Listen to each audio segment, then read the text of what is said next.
You have a family, you love your family, they love you, you have a bed, you have your routine, you eat your dinner, you have your spots you lay, and then all of a sudden you're ripped from all those people you know, all those things you know, and you're put in this metal cage. And you're wondering where your family is, where your loved ones are, and why they're not there to greet you and help you and just be there to pet you. And none of your smells. With dogs, smells are such a big thing. You don't have your blankets, you don't have your toys, you don't have anything, so you don't have the familiarity of even your smells that you're used to, and you don't have the smells of your humans that you're used to. It is really devastating to your psyche. Your whole world is ripped away in one shot, and you have no idea where it went. We experience this with dogs that we bring in for safekeeping. They get what's called kennel stress, to where they just get more and more stressed because of being in here. This is a city impound. The technical term is city impound. I call it a kennel because it's not an impound anymore. City impounds were for dogs at large, people's dogs who got loose. They come in, they're in here for a couple hours, the owners pick them up and they're gone.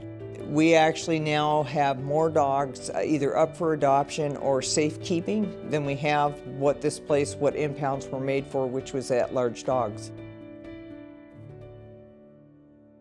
Since COVID, all these shelters are full throughout the area. They have dogs that are doubled up in their kennels. Everybody wanted a dog, everybody got a dog, and then everybody went back to work and everybody gave up their dogs. That hurts me because the dogs did nothing and they want their families.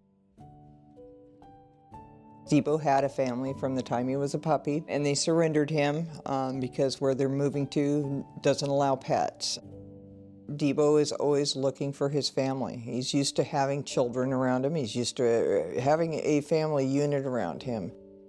It really wears on their psyche. They have emotions. Anybody that's been around dogs, been around animals, they know how to love, know they get upset, know they feel bad when they do something, just like a kid. You can just see he's a happy-go-lucky guy. He's got that face he needs those kids to play with and to just pal around with. Miss Star had a rough life.